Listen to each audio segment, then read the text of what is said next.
Donc, on va regarder les fondements sur les boucles aujourd'hui, mais juste avant ça, on va revenir un peu sur les normes de présentation de code. Donc, la semaine passée, on n'avait pas vraiment parlé de comment est-ce qu'on veut présenter le code. On avait parlé de commentaires qui nous permettaient de mettre du texte qui ne sera pas exécuté par l'ordinateur, qui est juste là pour la présentation pour d'autres êtres humains. Puis on avait indiqué que ça va être important dans nos programmes de ne pas avoir seulement la fonctionnalité, mais bien aussi une bonne présentation de notre code. Donc si on se donne un exemple par rapport à qu'est-ce qu'on avait fait dans le cours, dans les exercices du cours que je vous avais demandé de faire à la fin de la semaine, on va regarder ici un exemple de notre code qui représente notre salaire hebdomadaire. Donc ici, on peut voir que non seulement il y a les instructions qui font en sorte que ça fonctionne, que ça marche, mais on peut voir qu'il y a plein d'éléments qui nous permettent d'avoir un code qui est plus lisible, plus facile à utiliser. Donc on va aller regarder les différentes normes de présentation qui vont nous aider dans la création de nos différents programmes. Donc, premièrement, on va parler des commentaires. Donc, quand on travaille avec les commentaires, on a en fait comme deux mondes de commentaires différents. Le premier, c'est les en-têtes. Donc, quand on parle d'en-tête, ça va être tous les éléments qui sont au début de nos différents modules, de nos différents sous-programmes, ultimement de nos différents formulaires. Donc, à chaque fois que j'ai un nouvel élément, je vais vouloir avoir un en-tête en commentaire. Donc, on va voir que ça va être pas mal plus important quand on va commencer à faire le travail pratique. Mais le principe, si on regarde, mettons, les exercices qu'on vous donne à chaque semaine, les en-têtes des différentes fonctions, c'est une description du programme courant. Il y a un en-tête aussi pour le module qui indique c'est quoi les différents sous-programmes qui vont être dans ce module-là. On a ensuite un deuxième bloc de commentaires qui est à l'intérieur des blocs de code. Donc, à l'intérieur des blocs de code, c'est là qu'on va avoir les différents commentaires qui vont nous instruire sur qu'est-ce qui se passe dans notre sous-programme. Donc, le principe des commentaires à l'intérieur des sous-programmes, c'est pour indiquer qu'est-ce que les instructions vont faire. Donc ici, il faut faire attention parce qu'il peut y avoir des mauvais commentaires à l'intérieur de nos sous-programmes. On ne veut pas directement savoir c'est quoi l'instruction qui a été faite. Donc le but du commentaire, c'est d'être capable d'expliquer le processus du programme à un autre être humain. Donc d'être capable de, si je donne mes commentaires à quelqu'un qui ne sait pas programmer, la personne va quand même comprendre qu'est-ce que le programme est en train de faire à chaque étape. Une autre manière de le voir, c'est pourquoi est-ce que chaque action est importante? Pourquoi est-ce que chaque instruction est importante? Qu'est-ce qui arrête de fonctionner si on n'a pas ces commentaires-là? Donc, on peut voir ici que à chaque action de mon programme, donc je fais une saisie premièrement, on fait un calcul, puis après ça, on fait un affichage. Fait qu'on voit que pour chaque action de mon programme, on va avoir un commentaire qui vient avec. Donc, si j'ai une question qui me demande est-ce que les cours sont enregistrés, donc oui, sont couramment enregistrés. Les cours sont diffusés sur YouTube par la suite. Habituellement, ça prend la soirée pour encoder la vidéo puis le mettre en ligne. Le lien sur Moodle, juste à côté du lien du cours et du laboratoire, il va y avoir un lien vers la playlist YouTube, lequel que tu vas pouvoir regarder puis aller rechercher les différentes vidéos du cours. Parfait. Juste m'assurer que j'ai bien fait ça. Oui, il est là en ce moment. Oui, il est là en ce moment. Excellent. Donc, on parlait des commentaires qui nous permettaient de désigner chacune des actions. On peut voir qu'avec les commentaires, le commentaire peut indiquer plusieurs instructions. OK, ça, c'est pas un problème. Mais il faut quand même qu'il y ait pour chacune des actions de mon programme un commentaire qui vient avec. On va aussi avoir le principe d'espacement qui rentre en jeu. Donc, on peut remarquer qu'avec les différents commentaires, on a des instructions, puis après ça, on a un saut de ligne. Donc ici, j'utilise l'espacement vertical, des sauts de ligne, pour indiquer une meilleure aération de mon programme. Donc habituellement, comment ça va se passer? Ça va être un commentaire qui indique qu'est-ce qu'on est en train de faire, puis ensuite, les différentes instructions qui viennent avec ce commentaire-là. Fait qu'on peut voir ici, première instruction, première comme action, fait commentaire, instruction. Deuxième action, commentaire, instruction. Troisième action, commentaire, instruction. Donc, on a ici du code qui est présentable.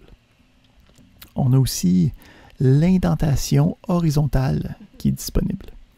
Donc, on voit ici qu'on a un niveau d'indentation. OK, j'ai pesé sur Tab, puis si je sélectionne des lignes, je peux peser sur Tab, puis ça va ajouter un niveau d'indentation ou Shift Tab pour diminuer l'indentation du code courant. Donc, le principe de l'indentation, c'est d'être capable de facilement distinguer qu'est-ce qui est à l'intérieur de balises ou de blocs de code. Donc, l'indentation, comment ça marche?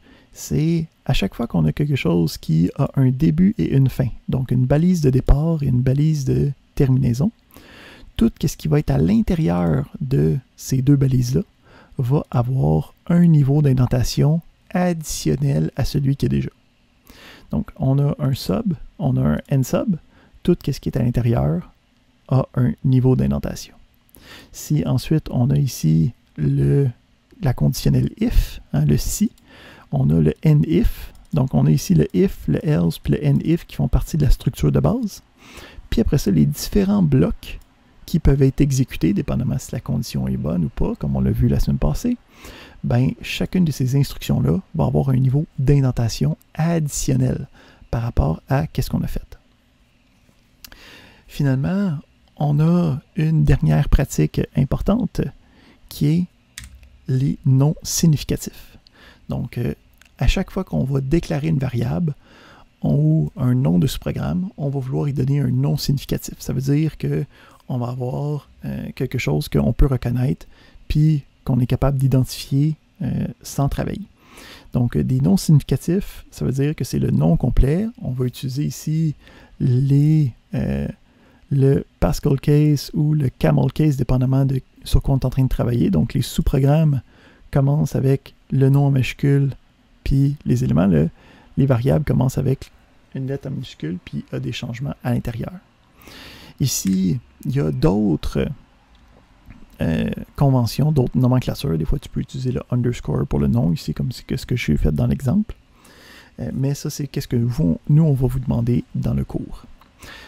Ici, si vous voulez avoir plus d'informations, puis ça va être vraiment important de suivre ces règles-là durant la session, particulièrement dans les travaux évalués, parce que ça va valoir pour 50% de votre note, la présentation du code. Donc, il y a une partie pour le fonctionnement, mais ça vaut jusqu'à 50% de votre note des mauvaises présentations. Donc, vous pouvez aller voir sur le site de cours, il y a un document sur les normes de programmation. Donc, ce document-là vous permet de voir toutes les différentes règles qu'on veut qu'on utilise, donc les règles d'indentation comme on vient de passer tantôt, des exemples qui dictent quoi pas faire, quoi faire comme commentaire, quoi faire comme nom de variable. Ici, on va voir les constantes dans quelques instants. Donc, toutes les règles qui vous demandent d'être suivies sont dans ce document de règles de codage. Autre élément qu'on va regarder avant de passer aux boucles, ça va être le principe de constante. Donc, parfois dans notre code, on a besoin d'avoir une valeur numérique qui est statique. Donc, ça veut dire qu'elle ne changera pas d'exécution en exécution.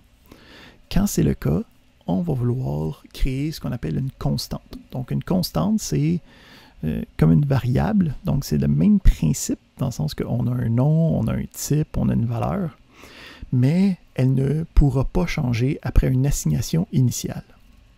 Deuxième chose, c'est que les constantes vont être déclarées à l'extérieur du module. Donc, ça va nous permettre de les utiliser dans n'importe quel de nos sous-programmes. Comment est-ce que ça marche? Donc, ici, on aurait un exemple d'une constante dans notre programme qu'on a testé. OK, on a le nombre d'heures travaillées, c'est 40. C'est toujours 40, on n'a pas le choix. OK, c'est pas comme une affaire qui va varier, c'est pas une saisie. Donc, on a le mot-clé const. OK, donc, à la place de dim, c'est const. Puis, comme convention, on dit que le premier mot va être le mot const pour voir que c'est une constante. Fait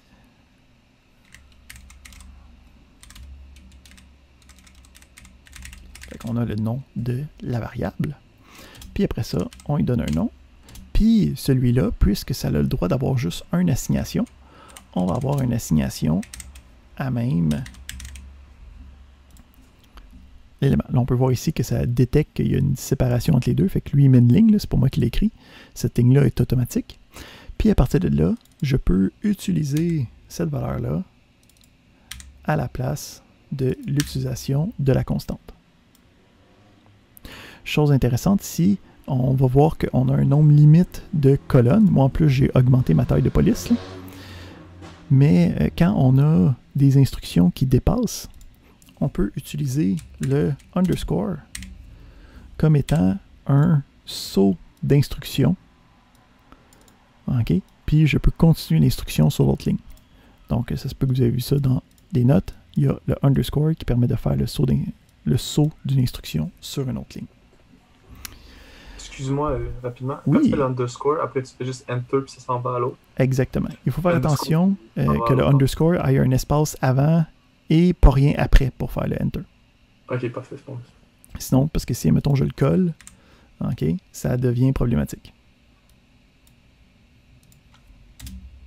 Puis le indent, est-il important ou c'est pas grave s'il commence à la même place que le salaire hebdomadaire? C'est pas grave, donc c'est purement pour de la lisibilité. Okay. Habituellement, on va en rajouter un juste pour bien comprendre que c'est pas comme juste... Parce que là, ici, il y a le plus là, qui indique qu'il se passe quelque chose, mais si j'avais plus fait quelque chose comme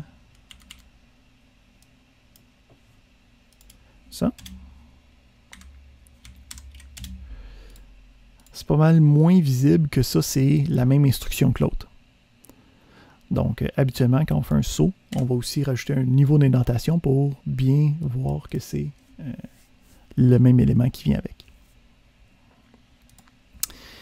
Parfait. Fait que ça fait le tour de nos conventions de codage puis nos règles de présentation du code. On va sauter dans le bloc de matière d'aujourd'hui qui est les structures de contrôle itératives. Donc, on avait parlé de la semaine passée du principe de structure de contrôle en général. Hein, donc, on s'était dit, habituellement, dans nos sous-programmes, quand on exécute notre sous-programme, les différentes instructions sont exécutées de manière séquentielle. Okay, tu pars à la première, tu l'exécutes, tu en vas à la deuxième, tu l'exécutes, tu en vas à la troisième, tu l'exécutes. On avait vu que les structures de contrôle nous permettaient de changer le flot d'instructions habituel. Donc, la première structure de contrôle qu'on avait vue, c'était la conditionnelle, le if, qui me permettait de sauter par-dessus certaines instructions. Donc, les structures de contrôle itératives, ça utilise le même principe fondamental qui veut dire que je veux changer le flot d'instructions. Mais les structures de contrôle itératives, ce qu'ils vont nous permettre, c'est de répéter le même bloc d'instructions plusieurs fois. Fait qu'on va se donner une carte blanche pour commencer à regarder nos structures de contrôle. Fait que pour commencer avec les structures de contrôle, il y en existe deux. Okay, donc, structure de contrôle itérative, c'est un peu long à dire. Là. On va diminuer ça, puis on va appeler ça des boucles. Okay, de la même manière qu'on appelle ça le if, on va appeler ça des boucles. Puis il y a deux boucles, donc deux syntaxes nouvelles à savoir. Il va y avoir le while, okay, qui est comme en français on peut dire un tant que. Puis on va avoir la boucle for, qui est un pour un certain nombre d'éléments, on exécute notre affaire. On commence avec la boucle while. Donc, la boucle while répète un bout de code. On va avoir ici un premier exemple. Donc, on va se créer un petit exemple.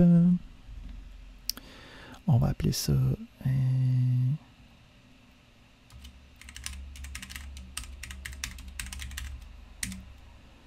OK, fait qu'on a ici une petite sub. Puis, on va tout de suite regarder la syntaxe de la boucle while. Puis, on va regarder comment est-ce que ça fonctionne par la suite. Donc, la syntaxe de la boucle while s'apparente beaucoup à la syntaxe du if. Donc, on va avoir ici, mettons, on va avoir un dim x. Parfait.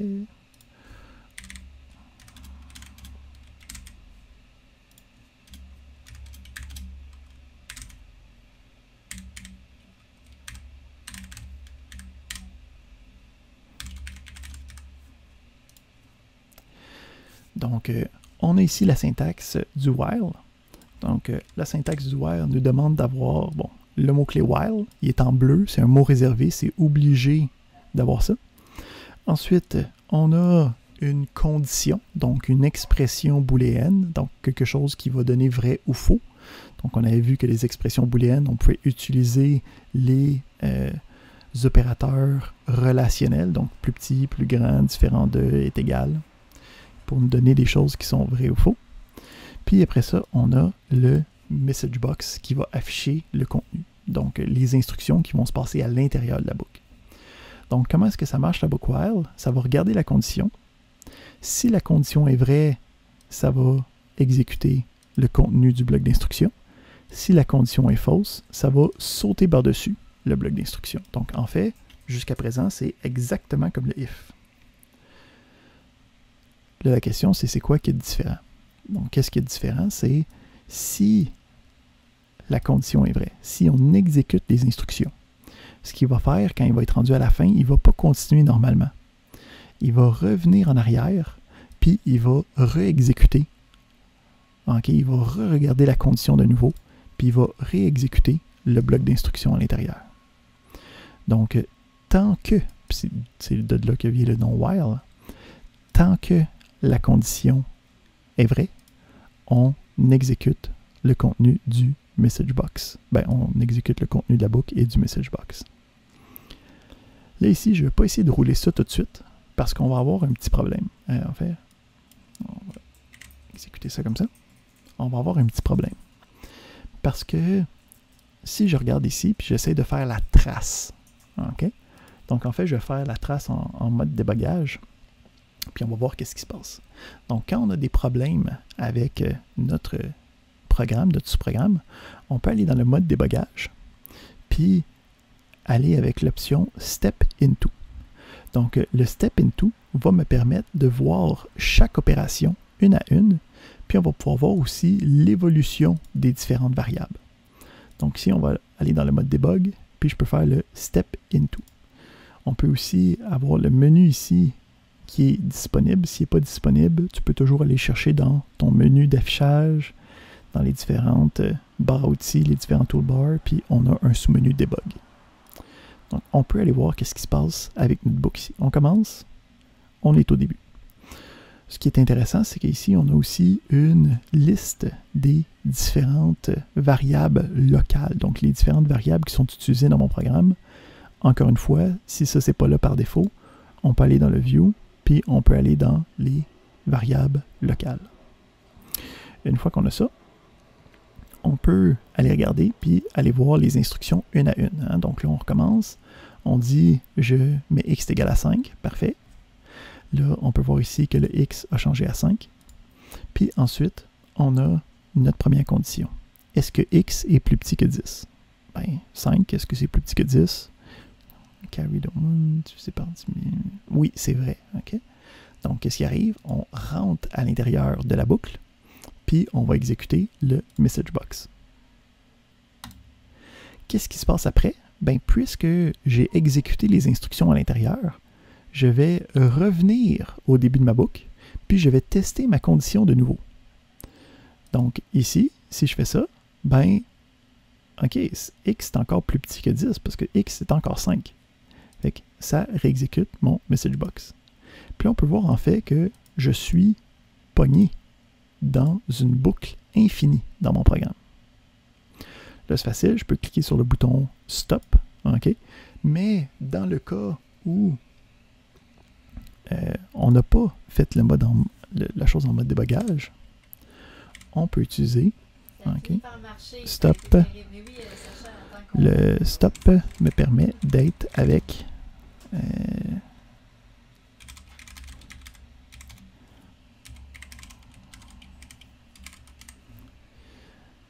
OK, donc tu peux arrêter une boucle avec CTRL pause. En passant, pause, c'est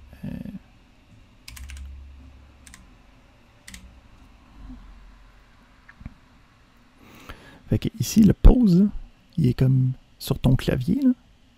Il est ici en haut à droite, là. OK, là, dans les trous, OK, à côté du page up, page down, là, il est comme en haut de ça. Fait que faut faire attention avec ça. On a ici, si je veux pas avoir une boucle infinie, il va falloir que je mette une instruction à l'intérieur qui change la valeur de x. Donc, comme ça ici. Donc, ça ici, c'est quelque chose qui est extrêmement commun dans des boucles qui va me permettre d'incrémenter la valeur de x. Donc, le principe ici, c'est que ma valeur de x va commencer à 5. On va le faire ensemble. La valeur de x commence à 5. OK. On demande est-ce que x est plus petit que 10. On exécute notre message box. Puis après ça, qu'est-ce qu'on va faire? Bien, on va prendre la valeur courante de x, qui est 5. On lui ajoute 1, on l'incrémente. Puis, qu'est-ce qui se passe après? Ben, c'est assigné de nouveau dans x. Fait que l'ancienne valeur de 5 est écrasée par la nouvelle valeur qui est incrémentée de 1. Ça devient 6. Fait que là, on recommence. Est-ce que 6 c'est plus petit que 10? Toujours. OK. On continue. Ça me donne 6 ce coup-là, par exemple. Fait que je peux voir ici qu'il y a une modification qui existe à l'intérieur de ma boucle. Fait que là, ici, si je clique sur le Continue pour faire en sorte que la boucle avance tout seul, je peux voir qu'on a 7, on a 8, on a 9, et une fois que le x était rendu à 10, il était plus petit, donc la boucle a arrêté, puis j'ai continué mon programme normalement. Donc, le while permet d'avoir comme une espèce de if, mais qui va continuer tant que, while la condition est vraie. Fait que, avec ça, on a une première boucle qui me permet de gérer des cas où j'ai des conditions. Fait que, comme d'habitude, j'ai quelques petits exercices que vous pouvez faire par la suite pour le cours. Si ces exercices-là, vous ne réussissez pas à les faire à l'intérieur de 5-10 minutes, je vous conseille d'aller voir la solution. Donc, les exercices à faire en cours, si vous êtes bloqué, c'est les exercices typiques. Donc, je vous conseille d'aller voir les solutions pour voir comment répondre à ces genres de questions-là. Une fois que vous avez vu ces solutions-là, par exemple, durant les exercices de laboratoire, là, n'allez pas voir les solutions. Là, c'est là qu'il faut se former, OK, en utilisant qu'est-ce qu'on a vu dans les éléments ici. Donc, le principe d'incrémentation dans une boucle. OK, donc, le principe de dire, je commence à telle valeur, je veux finir à telle valeur, puis je vais incrémenter, OK, à chaque étape d'un certain nombre. C'est quelque chose qui est extrêmement commun en programmation. Donc, en fait, c'est environ 90% des boucles va utiliser ce mécanisme-là. J'ai un espèce de compteur que je veux qui s'incrémente à chaque itération de la boucle. Donc ici, le mot itération, c'est juste un tour de boucle. Donc, à chaque itération, le compteur change. Puis, à un certain point, quand il arrive à un certain moment, le compteur arrive avec une valeur maximum. Puis après ça, j'ai fini. Je veux sortir de la boucle. Donc, on a une deuxième boucle qui va intégrer le compteur à même sa fonctionnalité. Donc, on va avoir la deuxième boucle qui va être la boucle for.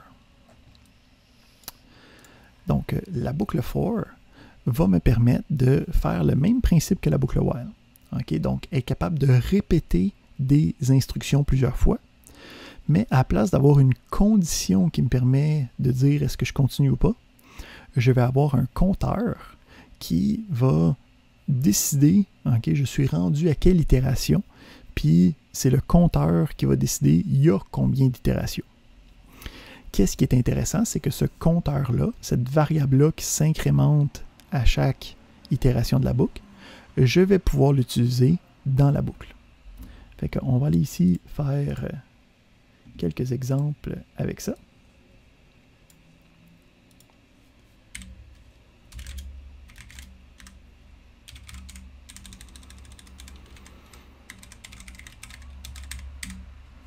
On va mettre un...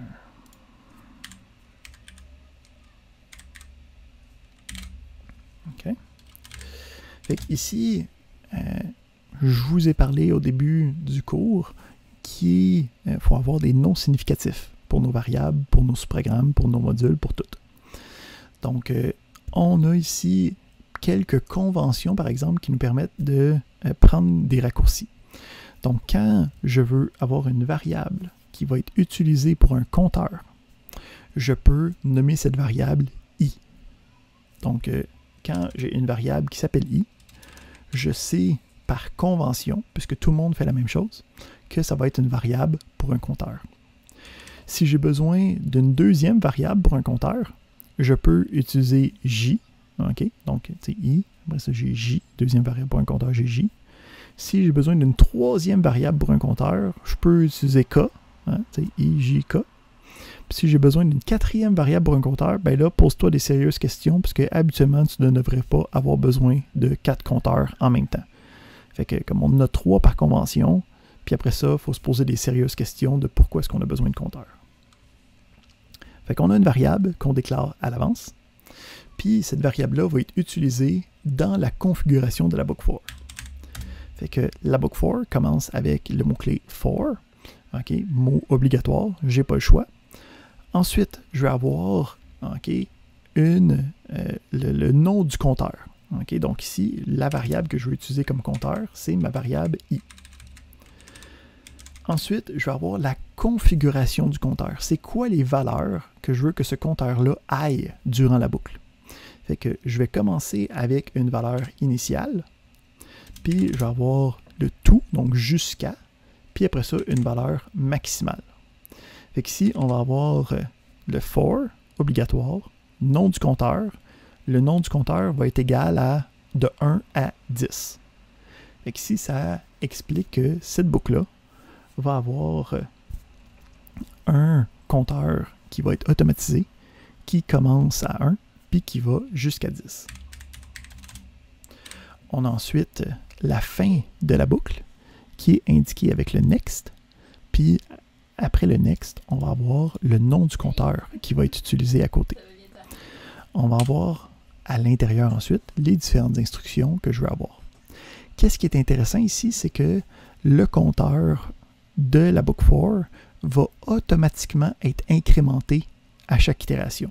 Fait que si je fais juste mettre un message box à l'intérieur et que j'exécute ce code-là, ben, je peux voir ici, première itération, c'est 1. Deuxième itération, c'est 2, 3, 4, 5, 6, 7, 8, 9 et 10.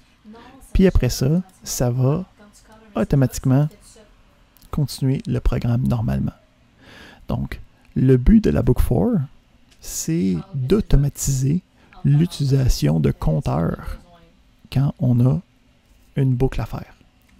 On va voir que la majorité des boucles vont être des boucles for, puis c'est seulement quand on ne peut pas utiliser de compteur, quand on ne peut pas savoir d'avance ça va être quoi qu'on va utiliser notre élément. Qu'est-ce qui est intéressant aussi, c'est que les valeurs que je mets comme départ et fin, c'est des expressions. Ça veut dire que je ne suis pas obligé de mettre directement une valeur. Je peux mettre quelque chose qui va recevoir une valeur. Fait qu'ici, je peux avoir... on va y aller avec ça. Puis ici, on va se mettre input box qui va décider du nombre d'itérations. Fait que input box nombre d'itérations. Excellent, on a ça, on a ça. Puis après ça, on va avoir ici le NB qui va être utilisé. Fait que quand j'exécute ça, ça me demande le nombre d'itérations. Je dis, mettons, 3. Puis, quand je dis 3, ben, ça part la boucle, mais on va avoir seulement 3 itérations, donc le nombre qui est utilisé ici. Donc, souvent, la book for va être utilisée comme ça, où c'est qu'on a un compteur qui part à 1, puis on va utiliser une variable quelconque. Cette variable-là dicte combien d'itérations il va y avoir, puis qu'est-ce qui va se passer à l'intérieur de cette boucle-là. On a quelques éléments autres qui viennent avec la book for, qui sont un peu moins utilisés, mais si j'ai besoin d'avoir un compteur qui n'augmente pas de 1, hein, donc vous avez vu par défaut c'est une incrémentation de 1. Si on ne veut pas ça, on peut rajouter ici le step. Donc on exécute ça. Puis je vais mettre 10. Fait que là, à chaque itération, à place de faire un saut de 1, ça fait un saut de 2. On peut voir ici que s'il dépasse le nombre, il va juste arrêter à la dernière valeur qui était bonne. Hein, parce que j'ai mis 10 itérations, mais ça fait 1, 3, 5, 7, 9. Là, le 11 serait plus loin que la valeur maximum, fait qu'il ne va juste pas la faire. J'ai aussi la possibilité de y aller à l'inverse.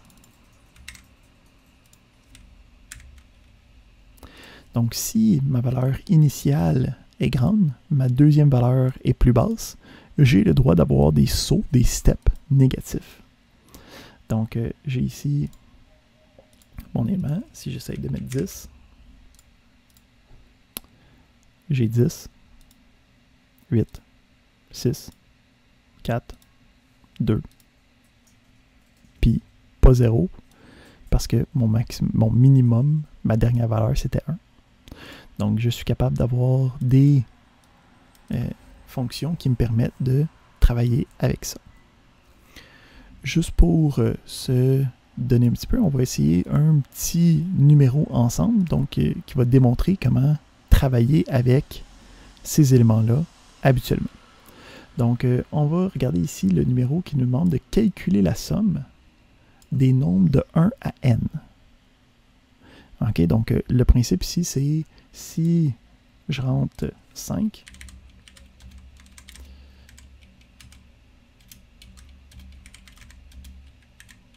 yep. Pour 5, on veut trouver 1 plus 2 plus 3 plus 4 plus 5. Donc les nombres de 1 à 5. Ce qui me donnerait 15.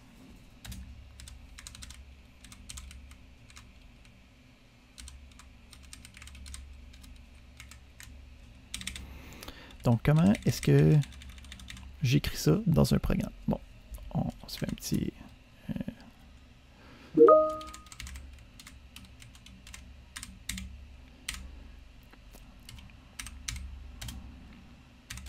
on va se déclarer quelques variables. Juste par principe. OK. Fait que à la fin, pas mal certain qu'on va vouloir afficher la somme. Puis initialement, on va vouloir avoir une saisie, hein, puisqu'on demande de saisir la valeur n.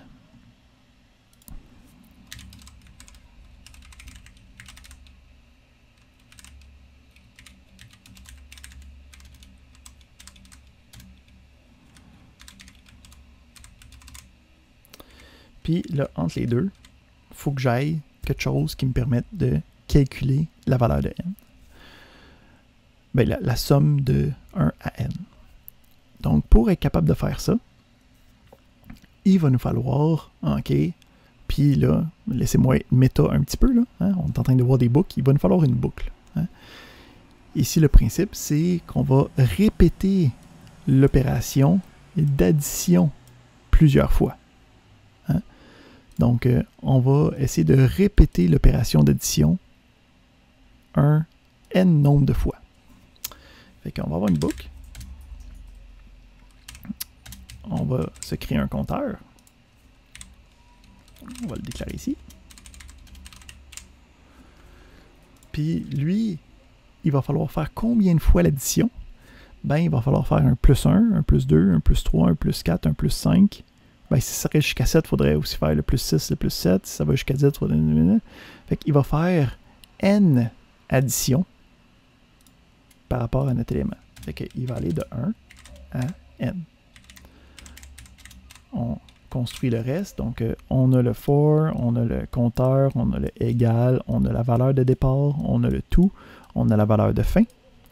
Puis, on a le next avec le même nom que le nom du compteur tout de suite après. OK. Fait que là, à l'intérieur de ça, comment je fais pour avoir une addition que le premier coup, ça va faire plus 1, puis le deuxième coup, ça fait plus 2, puis le troisième coup, ça fait plus 3. Ben, je vais utiliser la valeur du compteur comme élément que je vais additionner. Hein? Fait que ici, il va y avoir des choses, mais à la fin, il va falloir que ça fasse plus i. Là, la question, c'est que le plus i, où c'est que je vais le mettre? Puis là, c'est un concept qui va revenir souvent en boucle, avec des boucles, qui est le principe d'élément cumulatif. Donc ici, j'ai créé ma somme. Par défaut, ok, ma somme, je peux la commencer et dire est égale à 0. En passant, j'ai pas besoin de mettre ça parce que par défaut, quand je déclare une variable, elle est automatiquement mise à 0. Mais là, je veux juste bien le présenter pour être certain qu'on comprenne bien ce qui se passe. Donc, quand la somme commence à 0, ben moi, je peux dire, prends la somme courante, additionne le 1, puis fais en sorte que ça devient la nouvelle somme. Fait que là, si on regarde, qu'est-ce que ça donne quand j'exécute ça? Encore une fois, on va le faire en pas à pas. Okay? Donc, j'utilise ici le mode debug, le step into, où je peux peser sur F8. Ça va être capable de les faire étape par étape. Donc, je commence à me demander ma saisie. Admettons, je vais mettre 4, okay, pour pas que ça soit trop long. Fait que je commence, j'ai ma somme à 0, puis je commence ma boucle. Mon premier i est à 1.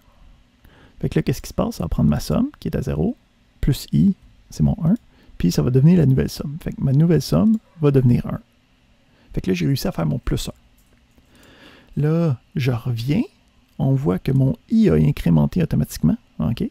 Donc, on ne passe pas par ici, on fait juste suite à la prochaine instruction, ça l'incrémente automatiquement. Je peux voir que mon i est maintenant à 2. Fait que là, je prends mon ancienne somme, qui était le 1 de tantôt, mon plus 1 de tantôt, puis là, j'y rajoute le plus 2. Fait que ça devient 3. Le 1 plus 2, ça me donne 3. Je m'en vais à la prochaine étape. Mon i est rendu à 3. Fait que là, je vais prendre la somme précédente, mon 1 puis mon 2 ensemble, hein, ça donne 3, plus la valeur courante, 3, les deux ensemble, ça me donne 6, puis ça devient ma nouvelle somme. Je recommence, là, dans ma somme, j'ai 6, puis dans mon i, je suis rendu à mon quatrième. Donc, mon i est rendu à 4, ma somme est rendue à 6, j'additionne les deux ensemble, ça devient ma nouvelle somme, ça me donne 10. Où c'est que je suis rendu? Fait que là, j'ai fait 1, plus 2, plus 3, plus 4, je suis rendu à 10. Il me reste mon dernier, quand mon i est égal à 5, je l'additionne dans ma somme cumulative, hein, qui cumule les informations, puis ça me donne ma valeur finale, qui est de 15. J'ai-tu pas fait quelque chose de correct? 1, 2, 3, 4, 5, 5, 6.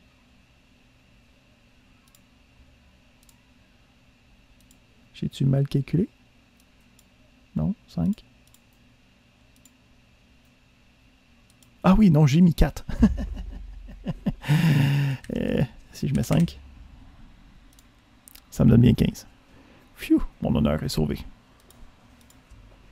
C'est moi qui avais mis 4 au début, c'est pour ça que ça a été jusqu'à 4. Ouh. Parfait. Donc, ça ici, ça me permet de voir le concept de boucle, hein, qui me permet de répéter des instructions. On a deux types de boucles. Le premier type qui est la boucle while, donc qui va avoir une conditionnelle avec le while qui va avoir une condition. Tant que la condition est vraie, le bloc d'instruction est répété. Faire attention, si faut être capable de sortir de là, sinon on peut avoir des boucles infinies. Si c'est pas le cas, on peut utiliser CTRL pause pour être capable de l'arrêter. Donc ici, ça va commencer à être important avant de rouler le code, de sauvegarder notre affaire, parce que si le CTRL pause, des fois, il ne marchera pas. Puis ça peut causer en fait des crashs de Excel qui va faire en sorte que si tu n'as pas sauvegardé, ben, tu vas perdre ce que tu as fait jusqu'à présent. On a la boucle for qui me permet d'avoir un compteur intégré à la boucle. Donc, le compteur, une valeur initiale, une valeur de fin, puis des instructions que je répète à chaque itération de la boucle, dans lequel, habituellement, je vais utiliser le discompteur pour être capable de faire quelque chose d'intéressant. Il nous reste un bloc de matière à couvrir aujourd'hui, qui va être des opérateurs additionnels. Donc, on avait vu la semaine passée les opérateurs relationnels, qui me permettaient de faire des relations plus petites, plus grandes, différentes d'eux, qui me donnaient des valeurs booléennes, des valeurs vraies ou fausses. Mais si vous avez fait les exercices, si vous avez travaillé sur le problème du cadran ou sur le problème de l'IMC, vous avez vu que des fois, il serait intéressant d'avoir plusieurs conditions en même temps. De dire, ben, je veux que ça marche s'il y a ça et ça qui est fonctionnel. Donc, on va avoir les opérateurs logiques qui vont me permettre de travailler avec ça. Donc, les opérateurs logiques vont prendre deux valeurs logiques, donc un vrai ou un faux, va les agencer ensemble pour donner une nouvelle réponse logique qui vient avec ça. Donc, ça se peut que ce soit flou un peu, là, quand on va aller voir dans la minutie des choses, on va voir que ça se tient pas mal plus facilement. Donc, on a deux opérateurs logiques fondamentaux. On a le et le ou. Donc, ici, on a un petit tableau là, qui indique qu'est-ce qui arrive quand il y a un bar qui est vrai puis que l'autre bar est vrai ou faux. Donc, si, admettons, je donne des exemples.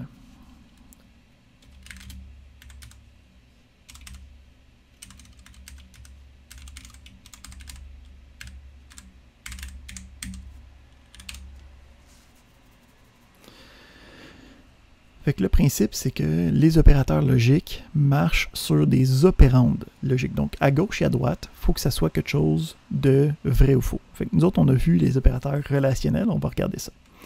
Fait que je dis, direct dans un message box, OK, on va avoir 3 plus petits que 10. Hein? Donc, ici, on sait que ça va être évalué. Puis, le résultat va me donner vrai ou faux. Hein? Donc, si après ça, j'essaye 30, plus petit que 10, puis que je réexécute ce programme-là, je vois que ça me donne faux. Ben, le premier opérateur logique, on va regarder le « et » logique, okay? Ou qu'on appelle la conjonction. Donc, j'utilise le mot-clé « and », puis je peux indiquer une deuxième condition avec ça. Fait que je dis, est-ce que 5 c'est plus petit que 10? Et est-ce que, je sais pas moi, 30, 40 c'est plus grand que 20? Donc, le principe ici, c'est que si j'exécute ça, ça va me dire vrai à son tour, parce que ça et ça sont vrais. Donc, dans le cas où les deux éléments de chaque barre du end sont vrais, le résultat est vrai à son tour. Avec le « et », dès qu'il y a un élément qui n'est pas vrai. Donc ici, je dis est-ce que 5 est plus petit que 10 et est-ce que 10 est plus grand que 20? ben, puisqu'il y a un des deux bords qui n'est pas vrai, le résultat est faux. OK? Donc, on peut voir ici ce qu'on appelle une table de vérité qui nous indique qu'est-ce qui se passe. Fait que quand j'ai le A, j'ai le B, hein? Fait que quand le A est vrai puis le B est vrai, A et B est vrai à son tour. Mais dès que j'ai un bord ou l'autre qui est faux, le résultat va être faux. Puis évidemment, si les deux sont faux, le résultat final est faux aussi. Pour le deuxième opérateur, c'est le OU. Donc, le OU logique, lui, va être un peu comme l'inverse. C'est que dès qu'il y en a un des deux qui est vrai, le résultat va être vrai. Donc ici, si je mets un OU logique avec le OR, je dis, est-ce que cela est bon ou est-ce que cela est bon? Tant qu'il y en a un des deux qui est bon, moi, je suis content. Fait que ici, on peut avoir le true parce que ce barre-là est vrai, même si celui-là est faux. Si les deux barres sont faux, ben, c'est quand même faux dans ce moment-là. OK, donc ça devient false. On a un dernier élément qui me permet de faire une inversion. Donc celui-là, ça marche juste sur un vrai ou faux. OK, fait que ici, je peux juste avoir le not qui va inverser le résultat. Fait que ici, je dis est-ce que 10 est plus grand que 20? Ça me dit faux, mais ça va inverser la réponse. Fait que ça devient vrai. Excellent. Donc, quand je voulais regarder, admettons, dans ma conditionnelle, avec mon plan cartésien, savoir si le x est plus grand que 0 puis le y est plus grand que 0, ben, j'aurais pu avoir x plus grand que 0 et y plus grand que 0. Ça aurait géré la double condition. Excellent. Donc, comme je l'ai dit aujourd'hui, je veux vous laisser le plus de temps possible pour travailler sur les exercices des boucles, parce que la semaine prochaine, on voit les principes de sous-programme. Puis avec ça, il va venir le premier travail pratique. Donc, je veux vous donner le plus de temps possible pour travailler sur les exercices, considérant qu'on n'aura pas de laboratoire ensemble. Fait que ça met fin aujourd'hui à notre partie magistrale. Le restant du cours d'aujourd'hui va être utilisé pour une période de laboratoire pour que vous puissiez avancer dans les exercices du cours initialement, puis ensuite sur les exercices de la semaine qui seraient supposés être faits en laboratoire, mais on n'en a pas cette semaine.